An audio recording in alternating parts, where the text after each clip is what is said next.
Romanos capítulo 3.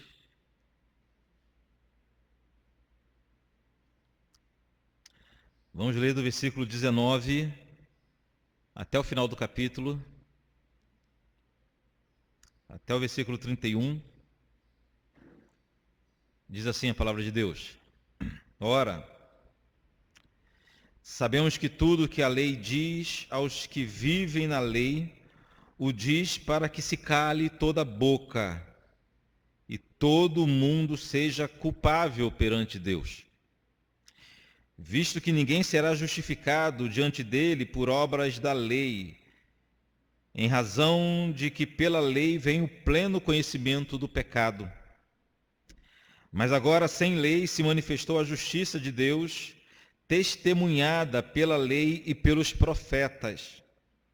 Justiça de Deus mediante a fé em Jesus Cristo, para todos e sobre todos os que creem, porque não há distinção, pois todos pecaram e carecem da glória de Deus, sendo justificados gratuitamente por sua graça, mediante a redenção que há em Cristo Jesus, a quem Deus propôs no seu sangue como propiciação, mediante a fé, para manifestar a sua justiça, por ter Deus, na sua tolerância, deixado impunes os pecados anteriores cometidos, tendo em vista a manifestação da sua justiça no tempo presente, para ele mesmo ser justo e o justificador daquele que tem fé em Jesus.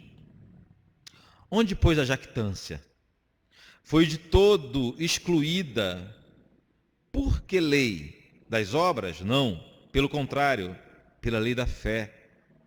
Concluímos, pois, que o homem é justificado pela fé, independentemente das obras da lei. É porventura Deus somente dos judeus? Não o é também dos gentios? Sim, também dos gentios. Visto que Deus é um só, o qual justificará por fé o circunciso e mediante a fé o incircunciso. Anulamos, pois, a lei pela fé? Não, de maneira nenhuma. Antes, confirmamos a lei. Vamos falar com Deus. Muito obrigado, Senhor, pela leitura de Tua santa palavra, mais uma vez aqui, nosso culto nessa manhã. Clamamos pela Tua ação poderosa do Espírito Santo em nossas vidas, nos dando a iluminação necessária, Pai, o esclarecimento necessário para que consigamos compreender a Tua vontade revelada, ó Pai. Se o Senhor não atuar na minha vida e na vida dos meus irmãos, eu falarei em vão e eles ouvirão em vão. Precisamos que o Espírito Santo nos esclareça, nos ilumine nesse momento. Em nome do Senhor Jesus nós clamamos. Amém e amém. Nessa terceira mensagem da nossa série do mês da Reforma, vamos tratar do sola fide, ou do somente a fé.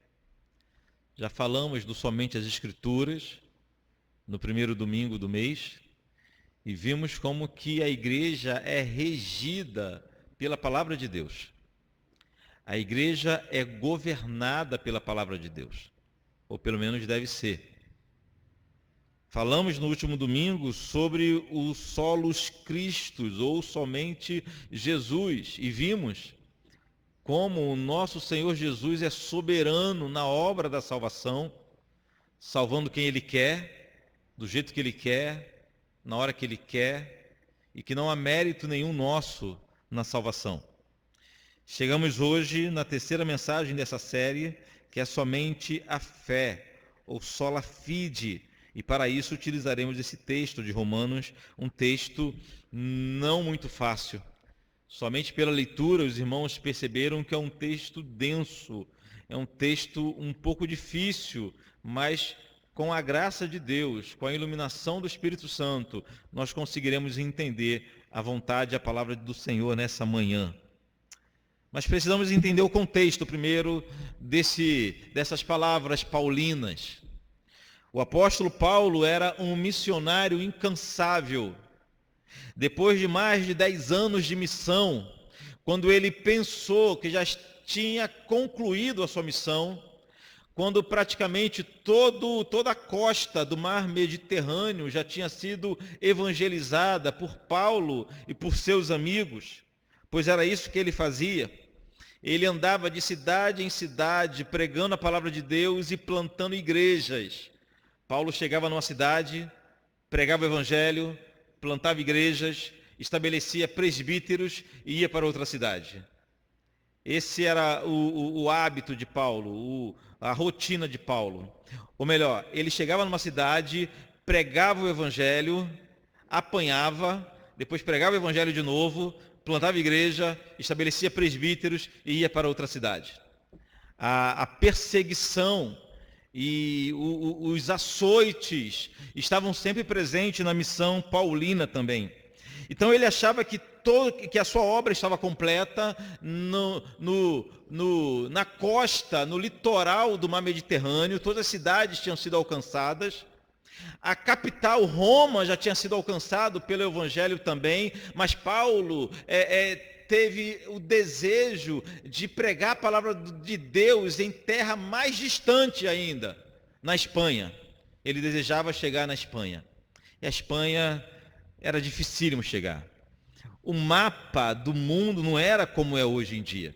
Para sair da região da Palestina e chegar em Roma já era uma viagem dificílima e com um custo muito alto. Paulo queria ir além de Roma, ele queria levar o evangelho até os espanhóis. Mas para isso ele precisava de um financiamento. Ele resolveu então escrever uma carta aos irmãos de Roma, pedindo ajuda para essa empreitada missionária. Paulo resolveu escrever uma carta para os irmãos da capital do império, da igreja de Roma, pedindo ajuda para a missão. Irmãos, porque sempre foi assim. Durante toda a história, a missão do Senhor, o evangelho só prosperou porque tiveram igrejas financiando o evangelho, financiando missionários. Então Paulo resolveu escrever uma carta pedindo ajuda à igreja rica de Roma para a sua viagem missionária até a Espanha. Mas tinha dois problemas. O primeiro problema é que os crentes de Roma não conheciam Paulo. Não foi Paulo que plantou a igreja em Roma. A igreja de Roma possivelmente foi plantada por cidadãos romanos que estavam presentes em Jerusalém no dia de Pentecostes e se converteram com a pregação de Pedro e voltaram para Roma e fizeram o que todo crente precisa fazer ao encontrarem Jesus e ao se converterem de verdade, que é transformarem-se automaticamente em um evangelista. Todo cristão, todo homem, toda mulher, a partir de uma verdadeira conversão, precisa necessariamente se transformar em um evangelista. E isso acontecia na igreja do primeiro século. Automaticamente eles se tornavam missionários. Eles ainda não conheciam Spurgeon. E a famosa frase de Spurgeon, de que todo cristão ou é um missionário ou é um impostor. Isso a gente tem dificuldade de entender, mas os nossos irmãos do primeiro século não tinham. Conheceram Jesus com a pregação de Pedro e automaticamente levaram o evangelho para a capital de Roma. Então a igreja de Roma não conhecia Paulo. A primeira dificuldade era essa. E Paulo precisava pedir oferta financeira a esses irmãos. Mas a segunda grande dificuldade é que havia um grupo de homens chamado de judaizantes, que criavam problemas para Paulo, inclusive lá em Roma. Quem eram os judaizantes? Eram judeus convertidos ao cristianismo, mas que não tinham abandonado suas práticas judaicas. Eram judeus convertidos ao cristianismo, mas que não acreditavam que somente a fé em Jesus era suficiente para justificá-los. Eles acreditavam sim que Cristo era o Messias prometido, mas que além de acreditar em Jesus, eles tinham que permanecer praticando os rituais da lei para serem justificados diante de Deus. Esses eram os judaizantes. Não acreditavam que na nova aliança a justificação viria somente pelo sangue de Jesus. Os judaizantes eram um problema para Paulo. A gente lendo o livro de Atos dos Apóstolos, Aonde Paulo passava pregando o evangelho, os judaizantes chegavam depois, pregando um outro evangelho, ou um falso evangelho. O evangelho que não confiava somente em Cristo, mas confiava, mas queria confiar, depositar sua confiança, tanto em Cristo, mas também nas obras da lei. Esses judaizantes espalhavam boatos sobre Paulo. Espalhavam, por exemplo, que Paulo estava desvirtuando a fé verdadeira, que Paulo estava criando ou desenvolvendo igrejas que, por confiarem somente na graça e deixarem de praticar as obras da lei, os irmãos eram irmãos imorais, por exemplo. Eles acusavam Paulo de desenvolver um tipo de evangelho que incentivava os crentes a permanecer na imoralidade ou no pecado, por confiarem somente na graça de Deus. Então havia uma má fama de Paulo em algumas áreas do mundo antigo, em alguns lugares, algumas regiões do mundo antigo, dentre eles em Roma. Então Paulo queria pedir oferta financeira aos irmãos de Roma, mas tinha esses dois problemas. Ele não era conhecido pelos irmãos e a sua má fama o precedia nesse sentido. Como ele ia resolver isso? Ele resolveu escrevendo um documento, ou escrevendo uma carta com um resumo de toda a sua fé. Paulo resolveu escrever então uma carta onde ele pudesse colocar expressa ali tudo que ele acreditava, toda a sua doutrina, toda a sua pregação. Paulo fez o resumo de toda a sua fé, de tudo que ele acreditava, de tudo que ele pregava nas igrejas, de tudo que ele ensinava nas igrejas. Ele fez um resumo para que os irmãos de Roma conhecessem a sua pregação. Estão me entendendo? Aí com isso nasceu esse valiosíssimo documento que nós chamamos de a Carta de Paulo aos Romanos. Com essa necessidade dele se apresentar aos irmãos de Roma, e mais do que isso, essa necessidade de Paulo apresentar aos irmãos de Roma tudo que ele acreditava, para que os irmãos de Roma tivessem confiança em financiar a sua jornada até a Espanha. Pela necessidade de Paulo, nasceu a carta aos Romanos. A carta aos Romanos é chamado também de o grande evangelho, o quinto evangelho, porque nela está contida todas as principais doutrinas de nossa fé. A nossa primeira grande teologia sistemática, o nosso primeiro grande livro de teologia é a carta de Paulo aos Romanos. Qualquer época dessa, a gente vai ter que se debruçar aqui nessa carta, ponto a ponto, que ela é riquíssima. Tudo que nós precisamos saber. Há relatos de grandes homens do passado que se converteram somente lendo a carta aos Romanos. Teve alguém que se converteu lendo a introdução que o outro fez da carta aos Romanos. Quem se lembra dessa história? Lembra, Renato? Não, eu vou lembrar. Teve um desses grandes homens da história que foi ler o que o outro escreveu sobre Romanos e só quando leu a introdução se converteu. Por quê? Porque Romanos tem essa característica, a carta, a epístola de Paulo aos Romanos tem um resumo concreto de toda a nossa fé. Se a gente olhar para a carta aos Romanos, por exemplo, nós vamos perceber que Paulo usou a primeira parte somente para explicar como que o pecado atingiu e contaminou todos os homens de todas as épocas, de todos os lugares. Do capítulo 1 até o final do capítulo 3, é praticamente somente acusação. É Paulo explicando a amplitude do pecado. Do capítulo 1 ao capítulo 3 acontece mais ou menos assim, eu vou falar de forma resumida.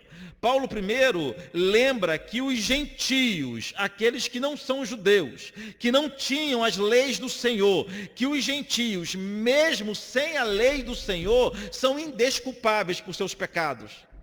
Porque havia uma mentalidade de que em uma região onde não há mandamento, até você deve ter pensado assim em algum momento, alguém que nunca teve acesso à lei, alguém que nunca teve acesso aos mandamentos de Deus, não pode ser considerado culpado por pecar, não é verdade?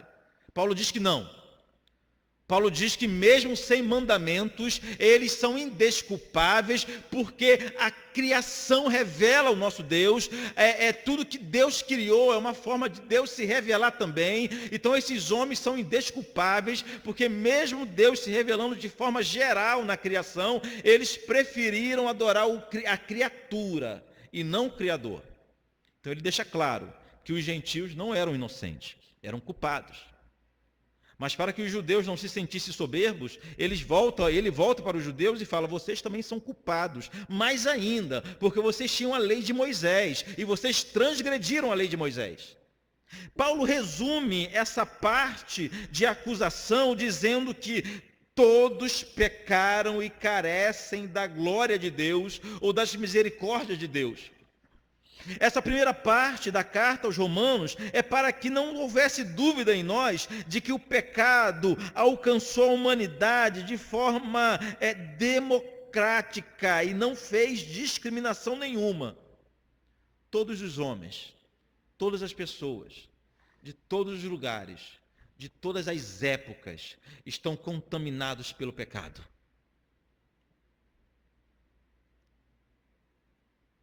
Pastor, e aquela tribo indígena que está isolada lá não sei de onde, no meio do mato?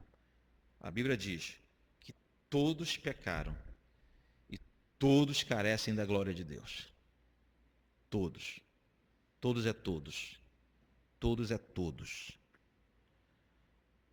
Paulo explica aqui no início de sua carta que ninguém pode se sentir superior aos outros justamente por causa disso, porque não há distinção. Olha aqui no capítulo 3, no versículo 9, um texto anterior ao que nós lemos. Versículo 9 do capítulo 3, que se conclui: temos nós qualquer vantagem? Está se apontando para ele, para os judeus. Temos nós qualquer vantagem? Não, de forma nenhuma. Pois já temos demonstrado que todos, tanto judeus como gregos, estão debaixo do pecado. A seguir, Paulo detalha a situação de toda a humanidade, para que não houvesse dúvida. Acompanhe comigo a partir do versículo 10, aqui do capítulo 3. A partir do versículo 10 diz assim: como está escrito, não há justo, nenhum sequer. Nenhum sequer. Nenhum. Paulo não está se referindo aos judeus, não está se referindo a um povo específico, Paulo não está se referindo às grandes cidades, Paulo está se referindo a toda a humanidade, de novo, todos os homens, de todos os lugares, de todas as épocas. Não há um justo, nenhum sequer. Versículo 11, não há quem entenda, não há quem busque a Deus, todos se extraviaram, a uma se fizeram inúteis, não há quem faça o bem, não há nenhum sequer.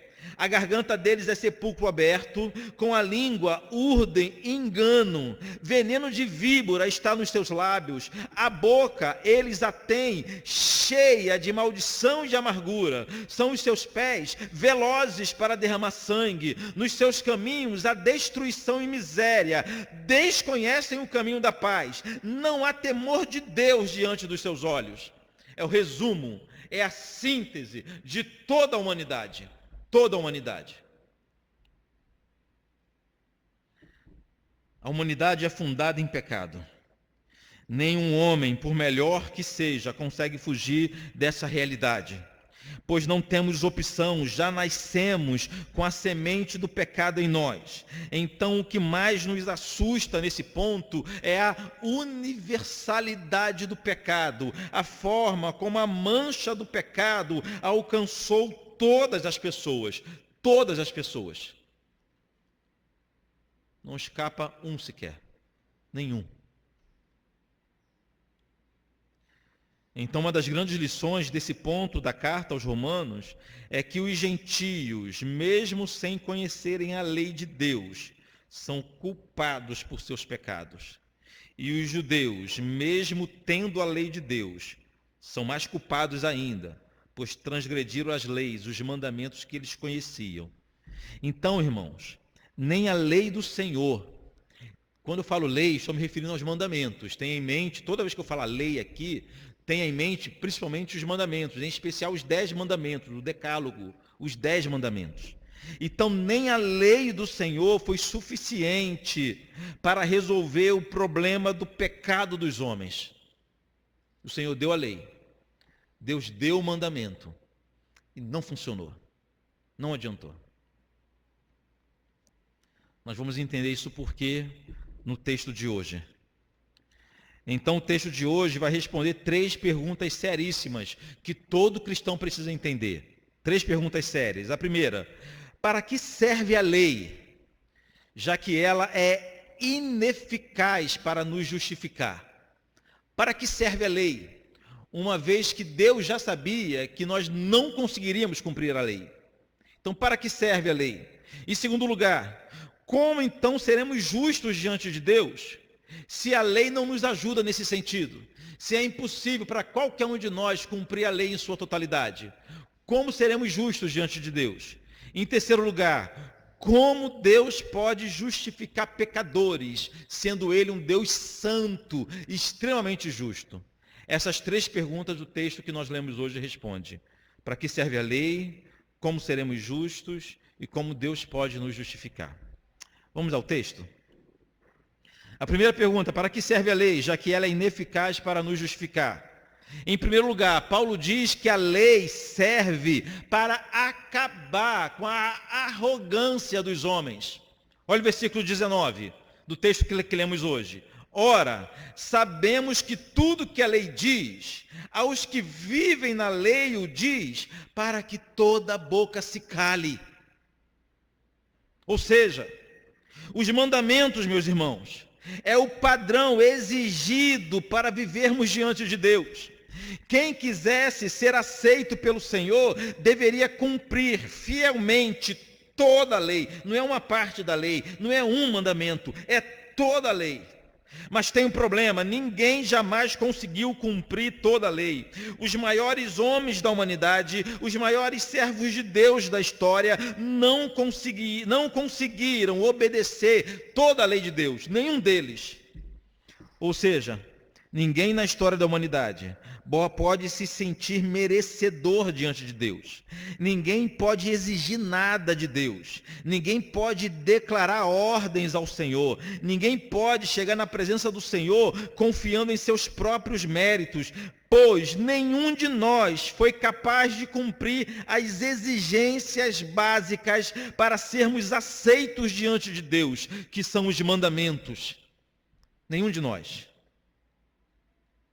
Mas Deus sabia que seria assim. Deus sabia que seria assim. Deus sabia que nenhum homem cumpriria os mandamentos. Deus, ele não deu a lei a Moisés e depois sentou no seu trono e ficou torcendo para a gente acertar. Tem gente que acha que é assim, né? Deus deu a lei a Moisés e depois ficou torcendo. Vamos ver, tomara que eles cumpram pelo menos 9.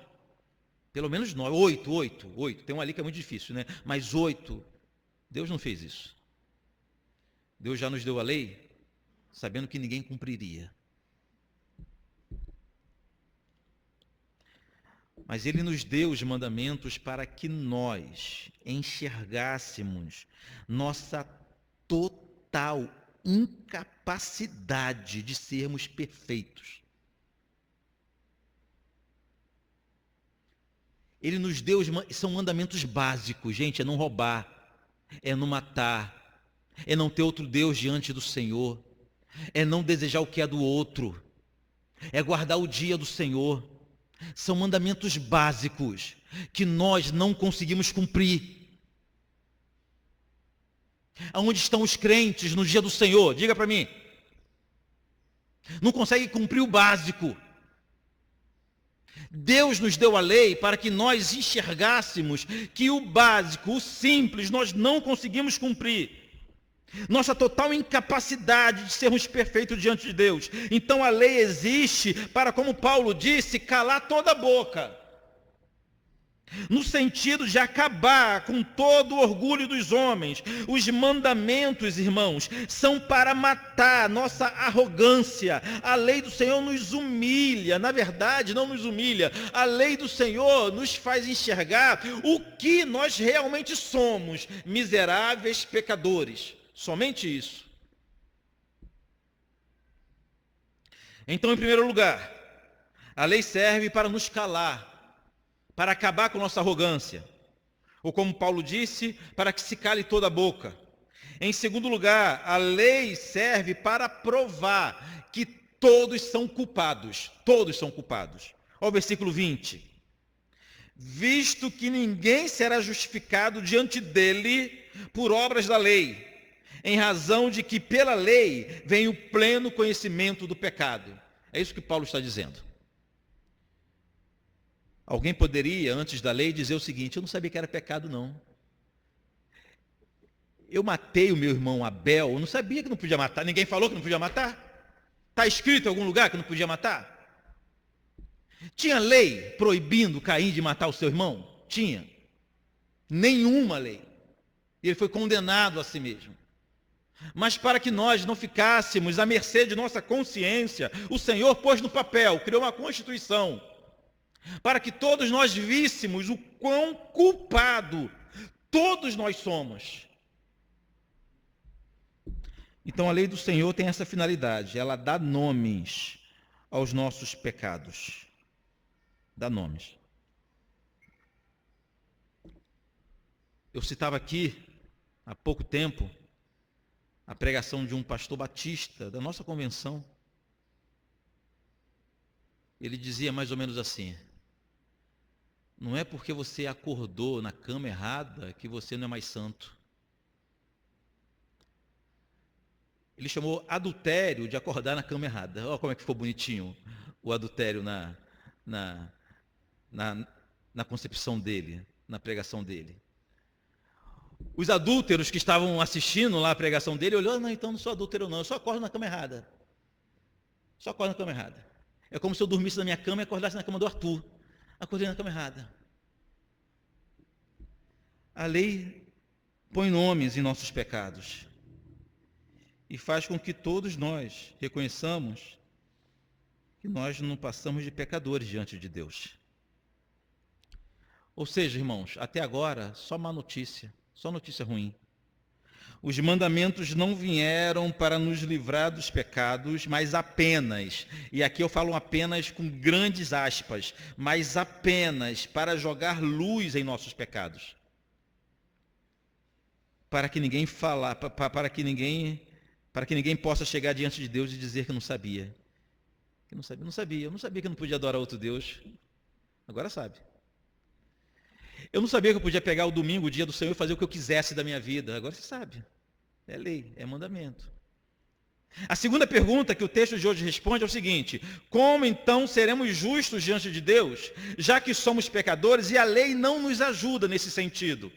O que Paulo nos ensina aqui é o seguinte, que a única forma de sermos considerados justos era se cumpríssemos toda a lei, mas como já vimos, isso é impossível para a gente. Então, irmãos, Deus, em sua grande bondade, Ele decidiu olhar para mim, para você, incapazes de cumprir a lei, e simplesmente nos declarou justos. Olha que maravilha!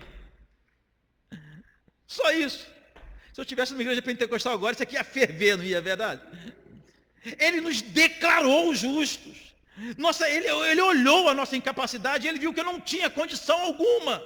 E ele declarou a justiça sobre a minha vida e sobre a sua vida. Olha o versículo 21.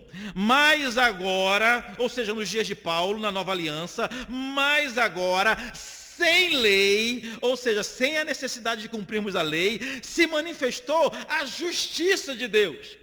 A justiça aqui é a justificação, não é o atributo de Deus, não. É a sua obra de nos justificar, testemunhada pela lei e pelos profetas.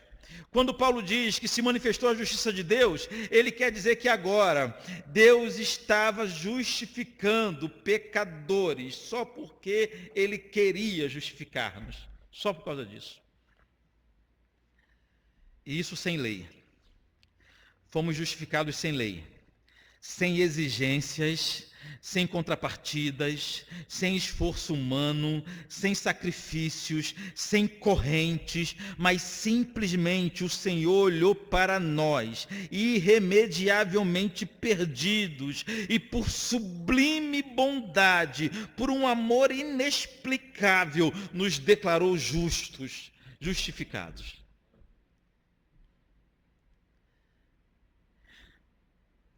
Isso aqui é maravilhoso demais. Mas é mais maravilhosa a forma como ele fez isso. De que forma recebemos essa justificação? O versículo 22 diz que essa justiça de Deus, mediante a fé em Jesus Cristo, para todos e sobre todos os que creem, porque não há distinção. Então, como nós recebemos essa justificação? Crendo em Jesus. Crendo em Jesus. É só isso, pastor, só isso. Crendo em Jesus. Basta crer na obra de Jesus, sem rituais de purificação, sem rituais de inicialização religiosa, sem sacrifícios de animais, sem obras de caridade, nada disso. Basta crer em Jesus que será justificado por Deus. Versículo 22 ainda, a continuação diz assim, para todos e sobre todos os que creem. Olha o versículo 23. Pois todos pecaram e carecem da glória de Deus. Ou seja, da mesma forma que todos os homens, de todos os tempos, de todos os lugares, foram contados debaixo do pecado, a justificação também alcança homens, mulheres, jovens, crianças, de todos os tempos, de todos os lugares, em qualquer lugar do planeta. Se a pessoa crê em Jesus Cristo, é considerada justa diante de Deus. Mas o versículo 24 chama atenção também. Versículo 24 diz assim, sendo justificados gratuitamente por sua graça. Nesse ponto, Paulo estava sendo repetitivo e com razão. Ele estava afirmando e reafirmando que o que precisamos fazer para que Deus nos justifique é nada, nada. Veja bem, parece até que ele está sendo redundante, né? Olha só, gratuitamente, que já é de graça, por sua graça, que já é de graça também. Nós sabemos que dádiva, que graça é dádiva imerecida, né? É favor imerecido. Uma analogia que eu gosto de fazer é o seguinte: imagina se você chega lá para comprar pão e o padeiro lá, o dono lá da padaria, olha para a tua cara e lembra de você pequenininho e era amigo do teu pai e fala o seguinte: não, hoje você não vai pagar não, toma essa montoeira de pão aí, hoje você não vai pagar não. Aí você chega em casa achando que o pão foi de graça, mas não foi de graça. Houve uma troca, né?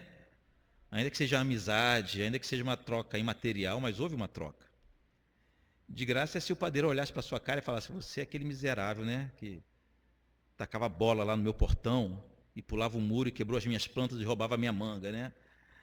Toma esse pão aí, não precisa pagar não. Aí seria de graça.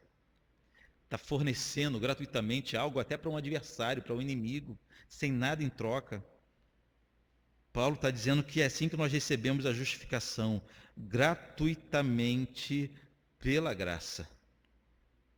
A terceira pergunta que o texto de hoje responde é: como Deus pode justificar pecadores sendo Ele um Deus santo? Porque, peraí, não é justo Deus simplesmente olhar para a gente, pecadores do jeito que somos, e simplesmente passar a mão em nossa cabeça. Deus não faz assim. Quem faz assim somos nós. Nós fazemos isso com nossos filhos. Nós fazemos isso com nossos amigos. Isso não é ser justo. Não é ser justo fingir que pecadores são santos. Isso não é justiça. E Deus não poderia afrontar a sua própria justiça e a sua própria santidade. Mas Ele resolveu isso também. Olha o versículo 24 que diz: sendo, pois, justificados gratuitamente por sua graça, mediante a redenção que há em Cristo Jesus. Ah, sim. Aqui nesse ponto, quando Paulo escreveu mediante a redenção, o que ele estava dizendo é que o meio pelo qual Deus justifica pecadores é a redenção que há em Cristo Jesus. A palavra redenção não é muito comum nos nossos dias não, mas era muito comum na cultura antiga. Redenção, irmãos, é o preço pago por um resgate. Isso é redenção. Vou repetir. O preço pago por um resgate. Então, quando Paulo usa a palavra redenção para esclarecer como nós fomos justificados, é para que saibamos que a nossa justificação foi gratuita para nós, mas alguém pagou o preço pela nossa justificação. Ela é de graça, ela é gratuita para nós, mas alguém precisou pagar. Então, quando ele diz que mediante a redenção que há em Cristo Jesus, o que ele está afirmando é que Jesus fez por nós diante de Deus o que nós não poderíamos fazer. Jesus, ele pagou o nosso preço. Não apenas, como nós sempre repetimos aqui, morrendo a nossa morte, mas ele teve uma vida que nós deveríamos ter, cumprindo cabalmente toda a lei. Ele cumpriu, porque nós não conseguimos cumprir. Então vem cá, a justificação é de graça para a gente. Teve um alto preço que Jesus pagou. Paulo segue explicando ainda como que foi esse ato, essa ação de justificação, que já vimos que não foi de graça, foi de graça para a gente, mas Jesus teve que pagar o preço. Mas olha o que diz o versículo 25. A quem Deus propôs, ele está se referindo a Jesus ainda, a quem Deus propôs no seu sangue, no sangue de Cristo, como propiciação mediante a fé. Isso aqui é fabuloso, isso aqui é rico, é lindo isso aqui. Vamos entender melhor esse ponto. Lá na antiga aliança, havia um ritual ou um dia do ano chamado o dia da propiciação. Era o dia em que o sumo sacerdote entrava no lugar mais restrito do templo, o Santo dos Santos. O sumo sacerdote entrava nesse dia do ano no lugar Santo dos Santos, tendo em suas mãos o sangue de um animal que acabara de ser sacrificado. O sumo sacerdote entrava no lugar Santo dos Santos, onde estava a Arca da Aliança. Conhece bem a Arca da Aliança, né? Uma caixa de madeira revestida a ouro, com uma tampa de ouro, de puro ouro. Em cima da tampa, a imagem de 2 querubins que se tocavam com a ponta de suas asas. E dentro da arca havia alguns elementos sagrados, dentre eles as tábuas da lei. A lei estava guardada dentro da Arca da Aliança. No dia da propiciação, o sumo sacerdote entrava no Santo dos Santos com o sangue do animal e jogava o sangue do animal sobre a tampa da arca. A tampa da arca se chama propiciatório. Então jogava o sangue do animal sobre o propiciatório. O sangue escorria, obviamente, e envolvia toda a arca, cobrindo a lei que estava dentro da arca. E assim, por esse sacrifício, Deus se tornava propício, por isso propiciação, propício, favorável aos homens. Era o dia que Deus se tornava favorável aos homens. Paulo está usando a figura da propiciação para falar do sacrifício de Jesus. Paulo está dizendo que o sacrifício de Cristo foi a propiciação por nossos pecados e por isso que o Senhor se tornou favorável aos homens. Na antiga aliança era o sacrifício, era o sangue de um animal que era lançado sobre a arca e cobria a lei, mas agora na nova aliança o sangue do Cordeiro Santo, do Cordeiro de Deus, é o sangue de Jesus que cobriu toda a lei, tampando toda a lei, nos livrando de toda a lei de Deus. O sacrifício era o mesmo. A diferença que na antiga aliança o sacrifício era imperfeito. O sacerdote tinha que repetir esse ritual todo ano, porque não parávamos de pecar. Mas a partir do sacrifício da nova aliança, do sacrifício do Cordeiro Santo de Deus, a lei foi coberta para sempre. Para sempre. Jesus não teve que morrer no ano e depois no ano seguinte, no outro ano. Não tem mais o dia da propiciação. Na verdade, não tem mais esse negócio de arca da aliança não, tá, gente? Parem com isso. Tem uma arca lá na tua casa? Tem lá, Rony? Parem com isso, pelo amor de Deus. É idolatria isso. ter cópia da Arca da Aliança, entrar com a Arca da Aliança na igreja. Tem uma cena que chega a ser bizarra e triste, uma igreja que trouxe uma réplica da Arca da Aliança num carro de bombeiro. Aí aparece a arca chegando lá, atravessando a cidade, chegando na igreja, aí o pessoal com o microfone. A arca na antiga aliança representava a presença de Deus na terra. A glória de Deus na terra estava no Santo dos Santos, representado na arca do Senhor, e que hoje a glória do Senhor está em todos os lugares, na nossa vida, e é idolatria isso. Mas isso é um outro assunto. Paulo está dizendo que Jesus fez a mesma coisa que os sacerdotes faziam no passado. Mas a diferença é que Jesus fez com seu próprio sangue. O ritual que os sacerdotes faziam cobriam a lei com sangue de animal. Mas o sacrifício de Jesus, o sacrifício que Jesus fez, cobriu definitivamente a lei com seu próprio sangue. A principal doutrina, irmãos, vamos passar agora para a doutrina. A principal doutrina desse texto de Paulo é a doutrina da justificação. Nós não tínhamos a menor chance de nos tornarmos justos diante de Deus. A justificação era impossível para nós, mas o que é impossível para os homens é possível para Deus. Então Deus nos declarou justo, mas para isso Jesus teve que pagar por nossa justificação. Ele pagou cumprindo a lei em nosso lugar e morrendo a nossa morte.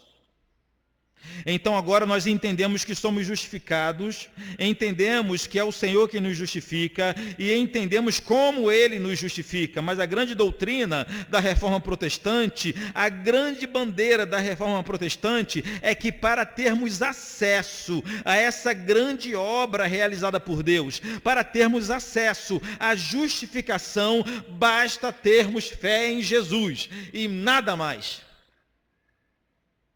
A igreja medieval não acreditava assim. Os católicos romanos acreditavam e ainda acreditam que existem obras humanas que são necessárias para a nossa justificação.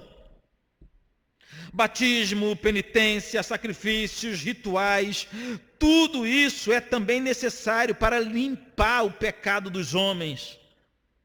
Confessionário e tantas outras coisas.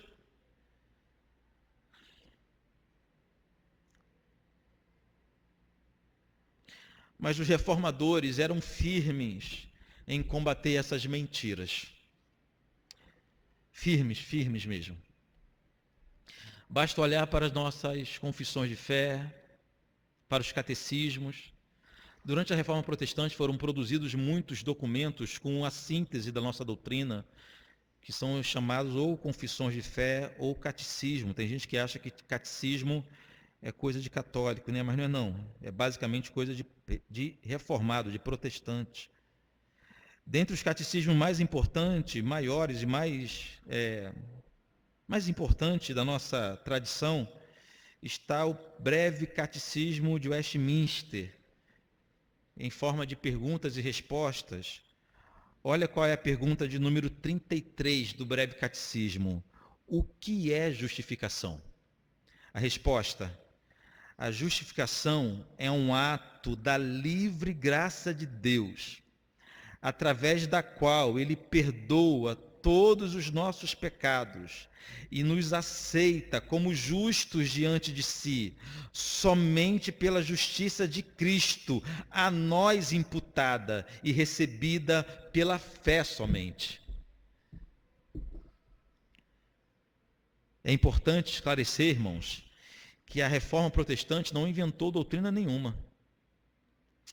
Os protestantes ou os reformados não inventaram doutrina nenhuma, mas simplesmente o que a Reforma fez foi um movimento de retorno às antigas doutrinas bíblicas que foram abandonadas pela igreja ao longo dos séculos. Somente isso. Os reformadores não inventaram nada, não criaram nada.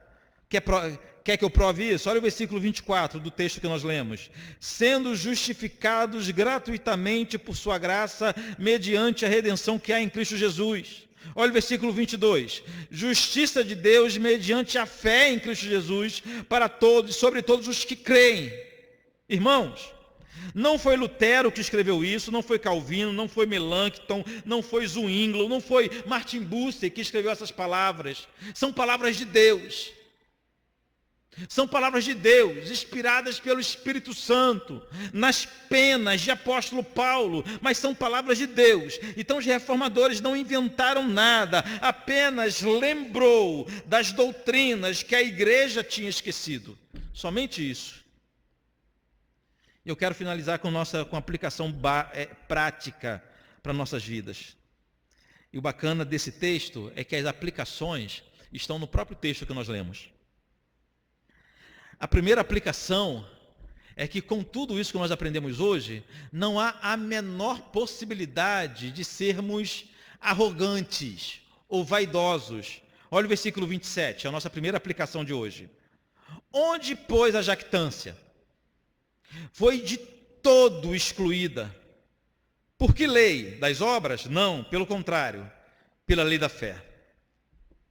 Ou seja, o Evangelho de Jesus exclui a jactância, a arrogância. Por isso que é inconcebível um verdadeiro cristão ser arrogante, ser vaidoso, ser orgulhoso. Se ainda há algum orgulho no coração, é porque o irmão não entendeu a doutrina da justificação somente pela fé. O Evangelho, ele nos humilha. O Evangelho, ele mostra o que nós somos, ou como nós não somos nada. Esse é o verdadeiro Evangelho.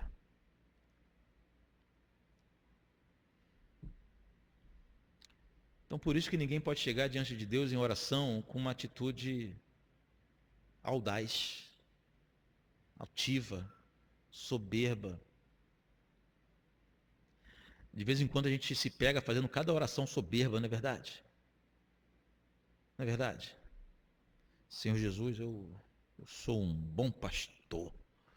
Eu dou a vida por minhas ovelhas e então vem abençoar meu ministério.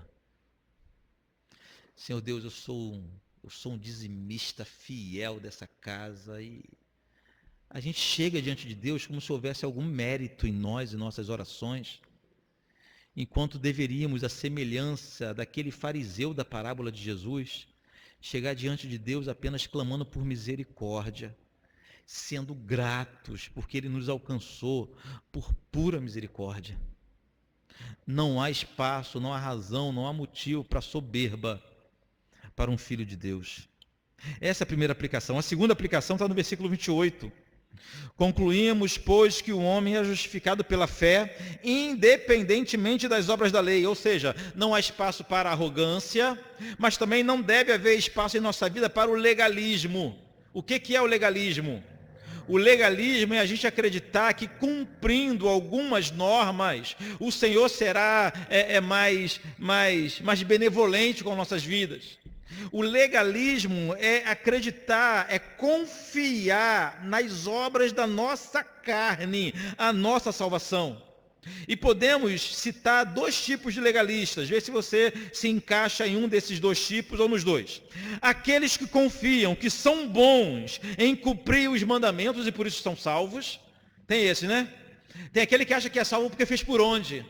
Eu fiz por onde, eu escolhi, eu decidi. Quando estava lá eu usei meu livre-arbítrio e escolhi, então eu fiz por onde. Esse é um legalista. E existe um outro tipo de legalista, que são aqueles que inventam novas leis, novas normas para se alcançar a salvação. Por exemplo, e aqui a igreja brasileira é cheia desse tipo de legalista. Aquele que acha que um determinado tipo de roupa pode salvar a pessoa, vai ser determinante na salvação da pessoa. Aquele que acha que um determinado corte de cabelo, penteado, vai ser determinante na salvação da pessoa. Aquela pessoa que acredita que a salvação depende se você passa uma maquiagem ou não passa a tal da maquiagem. Vai ser determinante na salvação da pessoa. Legalismo. São crentes, até sinceros, que creem em Jesus para a salvação, mas creem em Jesus e mais alguma obra da carne. para Jesus, crer em Jesus para eles não é suficiente. Crer em Jesus para eles não é suficiente. Mas o texto bíblico aniquila todo o argumento dos legalistas. Porque no versículo 28 diz que o homem é justificado pela fé, independentemente do que ele pode fazer, ou independentemente das obras da lei. A terceira e a última aplicação é que com tudo isso que nós aprendemos hoje, nós não podemos ainda assim desprezar os mandamentos. Ao versículo 31, último versículo do texto. Anulamos, pois, a lei pela fé? A pergunta é a seguinte: como nós temos fé então? Podemos abandonar a lei? Paulo responde: não, de maneira nenhuma. Antes, confirmamos a lei. Vamos entender isso aqui. Então, mesmo entendendo que não somos salvos por causa da lei, devemos amar a lei do Senhor, pois foi a lei do Senhor que nos protegeu e nos conduziu a Cristo. A lei é santa. Várias vezes nós iremos ver, encontrar, principalmente no livro de Salmos, o salmista dizendo que eu amo a tua lei, eu amo os teus mandamentos, eu amo os teus preceitos. A lei do Senhor é que nos guia, a lei do Senhor é que nos iluminou durante todo esse tempo. Vamos ser mais claro, Paulo foi mais claro escrevendo aos Gálatas. Abra a tua Bíblia no livro, na carta de Paulo aos Gálatas, capítulo 3. Vai ver como ele esclarece isso.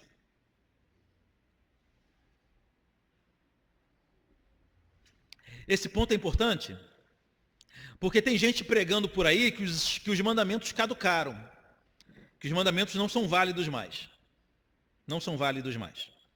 Foi tudo caducou pela lei do amor, agora é a lei do amor. A lei do amor.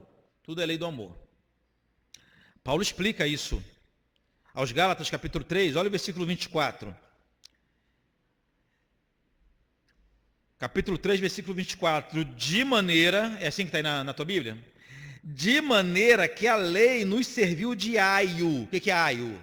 Tutor, protetor. Lembra dos contos da Aia? Protetora, cuidadora. Então, a lei nos serviu de aio para nos conduzir a Cristo, a fim de que fôssemos justificados pela fé. Na Nova Versão Transformadora, se você tem essa Bíblia aí, esse texto está muito mais claro assim, ó.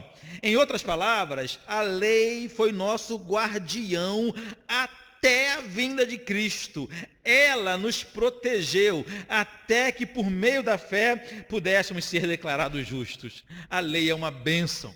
A lei é um ato de misericórdia de Deus, de um Deus que não nos deixou refém de nossa consciência e pôs no papel tudo aquilo que afronta a sua santidade. A lei nos conduziu, a lei faz nós enxergarmos quem nós realmente somos. Sem lei, nós teremos dificuldade de entender que somos pecadores. Então a lei, os mandamentos do Senhor é uma bênção para a nossa vida e não podemos desprezá-los jamais, jamais.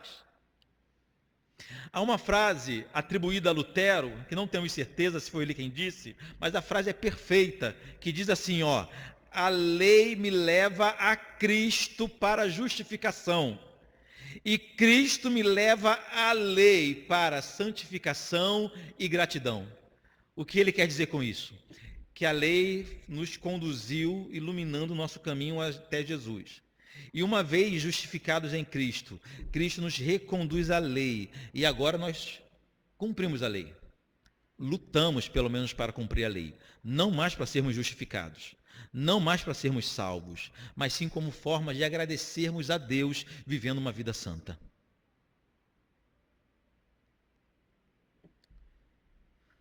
A pregação da justificação pela fé nos faz entender de que todos os nossos pecados já foram perdoados. Todos. Todos. Os que eu já cometi, os que eu cometo e os que eu ainda hei de cometer, já estão perdoados. Essa doutrina é criticada em muitos lugares porque aparentemente nos libera para viver uma vida sem freios, desregradas. Mas Paulo nos ensina que não é assim. Uma vez que nós temos consciência de que já fomos perdoados por completo, por completo, de que o sangue de Jesus não deve ser derramado, passado por minha vida todos os dias, não, foi de uma vez por todas. Uma vez que nós entendemos que a graça nos alcançou e o Senhor nos declarou justos, definitivamente, nós passamos então a trabalhar com afinco para cumprir os mandamentos por gratidão ao nosso Senhor e por santificação também, por testemunho desse mundo, não mais por medo do inferno. Não temos medo zero do inferno. Não mais por medo do juízo, estamos garantidos nas mãos de Deus. Mas nós lutamos contra o pecado, lutamos para termos e desenvolvermos uma vida santa, para sermos gratos ao Senhor pela grande justificação que nos alcançou e para testemunharmos, eu já falei isso aqui domingo passado, da maravilha, da transformação do Senhor em nossas vidas. Nada de legalismo, nada de obras mortas, nada disso, nada disso. Então as leis caducaram? Não. Elas estão em vigor. Matar continua a matar. Adulterar continua a não adulterarás. Ter outro Deus diante de mim continua sendo pecado. A idolatria continua, nada disso mudou. Há uma porção na lei que a gente chama de lei cerimonial, que era exclusiva para Israel e que apontavam para o sacrifício de Cristo. E isso mudou. A matança de animais, leis de purificação, isso tudo mudou por quê? Não porque caducou, não porque não teve serventia, é porque isso tudo foi completo no sacrifício de Cristo.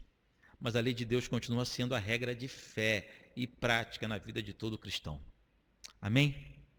Que o Senhor nos conduza, que o Senhor nos mantenha puros diante dEle, e com essa mentalidade de que a santidade que precisamos ter, que precisamos desenvolver, a santidade pela qual devemos andar, deve ser fruto dessa compreensão de que Ele nos alcançou e que nós alcançamos essa justificação somente pela graça de Deus.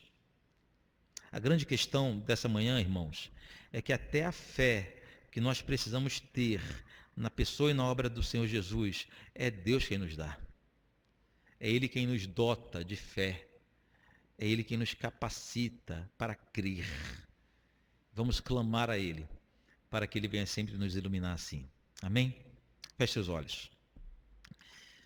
Senhor Deus, nós agradecemos por Tua palavra aqui em nosso meio.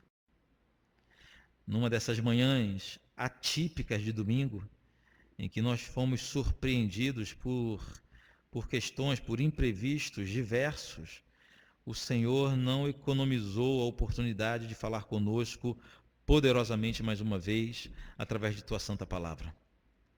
Que essa certeza de que somos justificados unicamente pela fé em Cristo Jesus venha a ser o motor em nossa vida para que nós consigamos viver uma vida mais piedosa e santificada em Tua presença. Que a certeza de que o Senhor já nos declarou justo não nos conduza para uma vida leviana, de imoralidade e pecado. Pelo contrário, Pai, que temos agora alegria, verdadeira satisfação em tentar cumprir os Seus mandamentos pela gratidão que temos por Sua grande obra. Agora nos leve em paz desse lugar. Nos dê um final de domingo abençoado em Tua presença, ó Deus. Nos dê uma semana abençoada em Tua presença. Conduza-nos sempre debaixo de Tua santa paz. Em nome do Senhor Jesus. Amém.